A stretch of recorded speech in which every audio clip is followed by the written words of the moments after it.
이건 충격적인 일입니다. 여러분, 삼국의 영토가 중국이었다면 믿으시겠습니까? 수많은 역사서가 삼국이 대륙에 있었다고 말하고 있습니다. 더구나 해외 학계의 연구도 이러한 사실에 시사점을 주고 있습니다. 도대체 어떤 부분이 이런 사실을 밝혀내고 있을까요? 그 놀라운 이야기 시작하겠습니다. 우리가 알고 있는 역사는 대부분 통일된 중국의 기록입니다. 한나라, 수나라, 당나라. 통일된 중국의 왕조가 남긴 사서가 오늘날 교과서의 중심이 되었습니다. 그러나 중국이 분열했던 시대의 기록은 상대적으로 조용히 지나가 버립니다. 왜일까요? 바로 그 시기 중국의 힘은 약해졌기 때문입니다.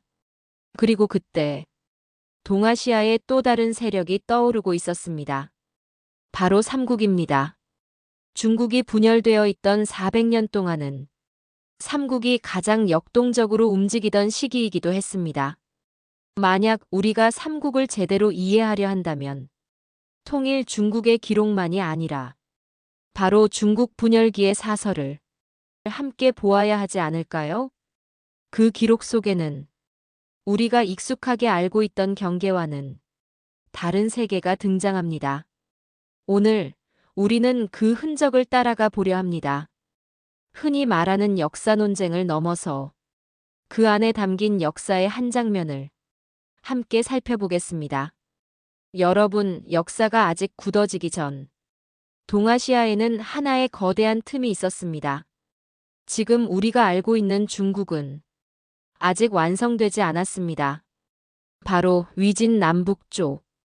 중국이 남과 북으로 갈라져 오랫동안 맞서던 분열의 시대입니다. 수백 년 동안 이어진 혼란 속에서 중국의 힘은 약해졌습니다. 황하 이북과 장강 이남은 서로 다른 세계처럼 나뉘었고 국경은 단단한 선이 아니라 흔들리는 경계였습니다. 그 시기의 국경은 오늘날 우리가 아는 지도 위의 선이 아니었습니다. 힘이 미치는 범위, 세력이 부딪히는 공간, 바로 상호작용의 지대였습니다.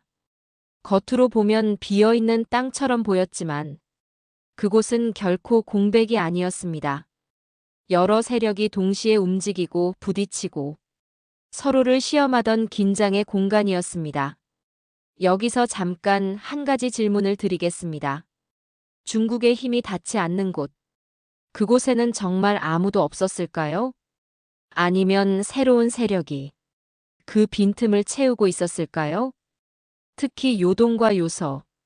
이곳은 단순한 변방이 아니었습니다. 완전히 중국의 통치 아래에 있지도 않았고, 그렇다고 누구의 땅이라고 단정할 수도 없었습니다. 중국과 주변 강대국, 농경과 북방 세력, 그리고 새로운 힘이 서로 맞부딪히던 거대한 경계 지대입니다. 중국이 분열될수록 이 공간은 더 넓어졌고, 중국의 힘이 약해질수록 주변의 움직임은 더 거세졌습니다. 그렇다면 이 열린 공간 속에서 과연 누가 움직이고 있었을까요? 누가 이 틈을 기회로 보았고, 누가 이 경계에서 힘을 키우고 있었을까요? 비어있던 것처럼 보였던 그곳. 그러나 그곳은 곧 동아시아의 균형을 바꿀 거대한 무대가 됩니다. 그리고 역사는 바로 이 열린 경계에서 새로운 방향으로 움직이기 시작합니다. 바로 삼국입니다. 역사는 때때로 지도보다 기록 속에서 더 넓게 보입니다. 중국 분열기의 충격적인 사서 내용들은 무엇이 있을까요? 중국 분열기 사서의 문장들은 짧지만 그 안에는 당시 사람들이 인식했던 세계가 담겨 있습니다. 그리고 그 기록 속에는 삼국이 단지 한반도에만 머문 존재가 아니었음을 보여주는 장면들이 남아 있습니다. 북사백제전에 등장하는 한 문장입니다. 백제는 진나라 때부터 시작하여 송제양 시대에 이르기까지 양자강 동쪽의 땅을 차지하고 있었다. 이 기록을 처음 보면 놀라지 않을 수 없습니다. 백제가 양자강 동쪽까지? 여기서 잠깐 생각해 보겠습니다. 이것은 당시 사람들이 인식한 세력의 범위였을까요? 고대 기록에서 차지했다는 표현은 군사주둔, 해상 거점, 영향권 혹은 세력 인식, 여러 의미로 사용되기도 합니다. 그러나 중요한 점은 따로 있습니다. 이 기록은 단순히 과장된 표현이 아니라 당시 중국이 바라본 백제의 존재감을 보여준다는 것입니다. 백제는 반도 안의 작은 나라로만 인식되지 않았습니다. 기록은 때때로 사실보다 더 많은 것을 말해줍니다. 당시 사람들의 눈에 백제는 단순한 반도 국가가 아니었습니다. 그들의 영향은 조용히 그러나 분명히 대륙의 공간 속까지 스며들고 있었습니다. 그리고 또 하나의 기록이 있습니다. 송서, 백제전의 한 문장입니다. 백제국은 본래 고구려와 함께 요동의 동쪽 천여리에 있었다. 이 문장을 처음 보면 쉽게 지나치기 어렵습니다. 백제가 요동의 동쪽? 여기서 잠깐 생각해 보겠습니다. 이것은 단순한 위치 기록일까요? 아니면 더 오래된 기억이 담긴 표현일까요? 고대 사서에서 본래라는 말은 현재의 영토가 아니라 기원과 초기 활동 영역을 가리키는 경우가 많습니다. 즉, 이 기록은 백제가 단순히 한반도 남쪽에서 갑자기 등장한 나라가 아니라 북방 세계와 연결된 흐름 속에서 출발했다는 인식을 보여줍니다. 그리고 또 하나의 기록이 있습니다. 자치통감, 한 줄의 문장입니다. 처음 부여는 녹산에 거주하였는데 백제의 침입을 받아 쇠약해졌고 서쪽으로 옮겨 연나라 근처에 이르렀다. 이 짧은 기록은 조용하지만 강렬합니다. 부여가 백제의 공격을 받았다. 여기서 잠깐 생각해 보겠습니다. 이 전쟁은 어디에서 벌어졌을까요? 부여는 한반도 남쪽의 나라가 아니었습니다. 만주 북방, 요동과 연결된 북방 세계의 중심이었습니다. 그 부여가 백제와 충돌하고 있었습니다. 이것은 단순한 국경 충돌이 아닙니다. 세력과 세력이 대륙의 넓은 공간 속에서 맞부딪히고 있었다는 장면입니다. 기록은 길지 않습니다. 그러나 그 여운은 깊습니다. 다음은 중국 정사 양서에 등장하는 기록입니다. 백제 또한 요서와 진평, 두 군의 땅을 차지하고 있다. 이 문장은 짧지만 쉽게 지나칠 수 없는 기록입니다. 백제가 요서와 진평? 여기서 잠깐 생각해 보겠습니다. 고대 사서에서 거유, 즉 차지했다는 표현은 오늘날의 행정 통치를 의미하는 경우도 있지만 군사주둔, 거점 확보 혹은 영향권 등 여러 의미로 사용되기도 합니다. 다음 기록은 자치통감에 등장합니다. 부귀가 군사를 보내 백제를 공격하였으나 백제에게 패하였다. 이 한 줄의 기록. 중국 북조의 강국, 부귀가 왜 백제와 충돌하게 되었을까요? 그 답은 바로 상호작용의 공간에 있습니다. 요동과 요서, 이 지역은 이 시대에 완전히 중국의 통치 아래 있지도 않았습니다. 그렇다고 비어있는 땅도 아니었습니다. 여러 세력이 맞부딪히던 경계의 공간. 바로 프론티어였습니다. 그리고 그곳에서 백제의 이름이 등장합니다. 그리고 삼국사기 최치원 열전. 고구려와 백제가 강성하던 시기. 군사백만을 거느리고 남으로는 오월을 침범하고 북으로는 유연제노를 흔들었다. 물론 이 문장은 표현이 강한 기록입니다. 그러나 여기서 중요한 것은 숫자가 아니라 인식입니다. 당시 사람들은 삼국을 단지 반도의 작은 나라가 아니라 동아시아 전체의 균형에 영향을 주는 강력한 세력으로 바라보고 있었다는 점입니다.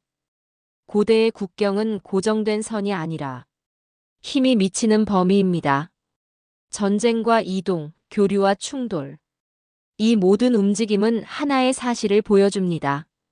삼국의 세계는 우리가 생각하는 것보다 더 넓게 움직이고 있었다는 점입니다.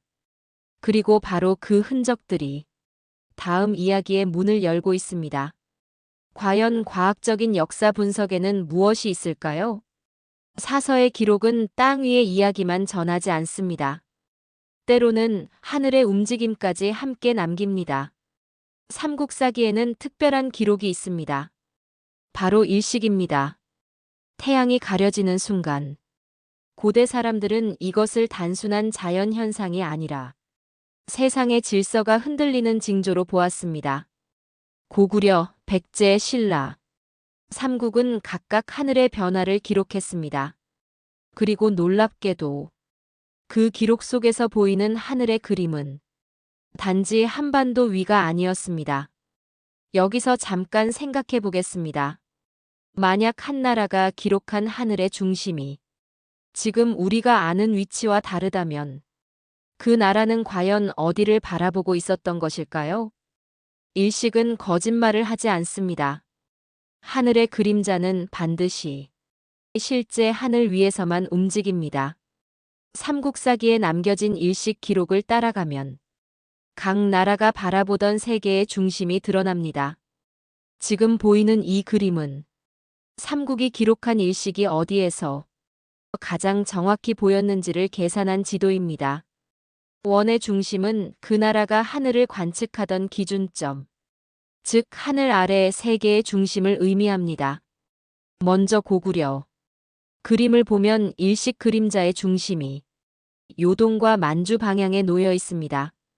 이것은 고구려가 바라본 세계의 축이 한반도 내부가 아니라 대륙까지 뻗어 있었음을 보여줍니다. 다음은 백제. 백제의 중심 역시 서해 건너 요서와 산동을 향해 이동해 있습니다. 바다는 경계가 아니라 연결된 공간이었습니다. 그리고 신라. 신라의 하늘 중심은 한반도를 넘어 서쪽 내륙 방향까지 확장됩니다. 우리가 생각하는 작은 남부국가의 시야와는 전혀 다른 범위입니다. 고구려의 하늘, 백제의 하늘, 신라의 하늘. 그 중심은 서로 달랐고 그 범위는 생각보다 훨씬 넓었습니다. 이제 해외학계의 시대 연구는 어떨까요? 역사를 바라보는 또 하나의 시선이 있습니다. 국경선이 아니라 힘의 흐름을 보는 시선입니다. 미국 스탠퍼드 대학의 역사학자 마크 에드워드 루이스. 그는 그의 저서 제국과 제국 사이의 중국에서 위진 남북조 시대의 중국을 이렇게 설명합니다. 이 시기 중국은 하나의 제국이 아니었다. 북과 남은 서로 다른 체제를 이루었고 황제는 있었지만 통일된 권력은 존재하지 않았다. 국경은 선이 아니었고 힘의 균형에 따라 움직이는 공간이다. 중앙의 통제는 약해졌고 지방과 주변은 독자적으로 성장했다. 즉, 중국이 하나로 서 있던 시대가 아니라 여러 권력이 동시에 존재하던 시대였습니다. 그리고 바로 그 틈에서 새로운 세력이 떠오르고 있었습니다. 바로 삼국입니다. 이 말은 무엇을 의미할까요? 바로 중앙의 힘이 약해졌다는 뜻입니다. 중국의 치소, 즉 직접 통치 영역은 줄어들고 그 밖의 공간은 점점 넓어지고 있었습니다. 여기서 잠깐 생각해 보겠습니다. 역사는 언제나 같은 답을 보여줍니다. 중국이 약해질수록 주변은 강해집니다. 위진 남북조 시대.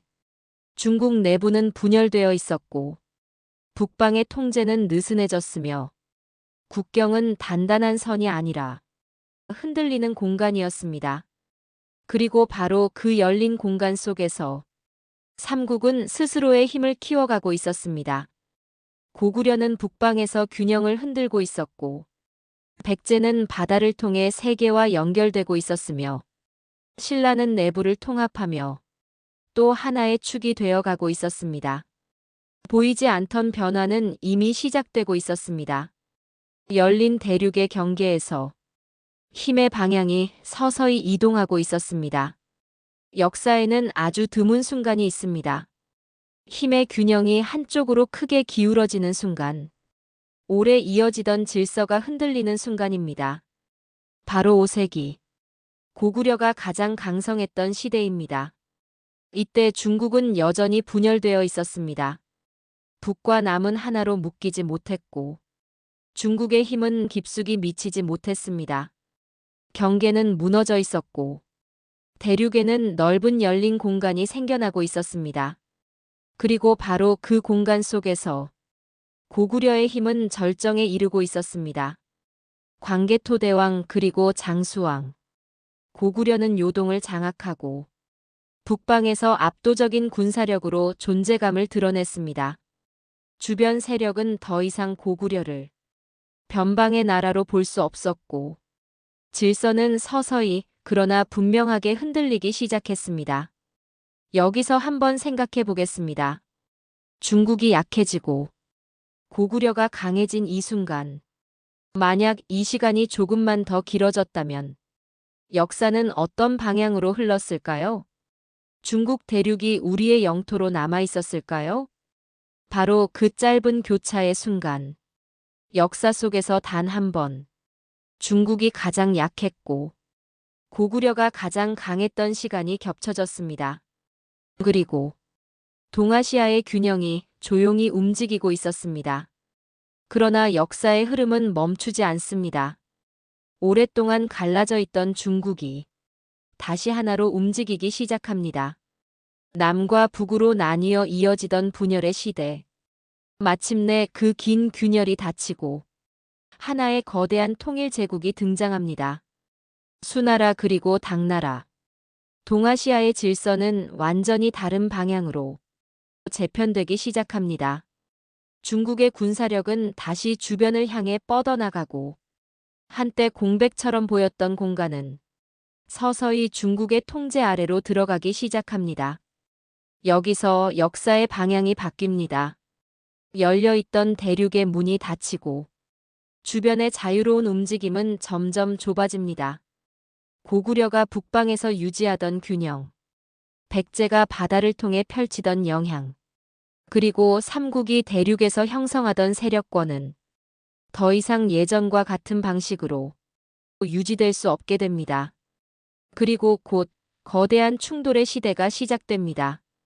고구려와 수의 전쟁, 그리고 이어지는 당과의 대결. 이 전쟁들은 단순한 국경 충돌이 아니었습니다. 분열의 시대가 끝나고 동아시아 전체의 균형이 다시 움직이고 있었습니다. 중국이 분열되자 삼국은 팽창했고 중국이 통일되자 삼국은 압박을 받았습니다. 열려있던 대륙의 시대는 끝나고 이제 새로운 질서가 시작되고 있었습니다. 그리고 역사는 조용히 묻습니다.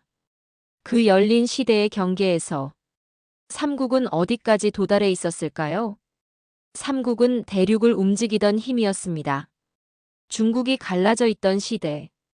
열린 대륙의 경계에서 삼국은 대륙의 질서를 흔들고 있었습니다. 요동의 전쟁은 단순한 국경 충돌이 아니었습니다. 두 세계가 맞부딪히던 균형의 중심이었습니다. 백제는 바다를 통해 또 다른 길을 열었습니다.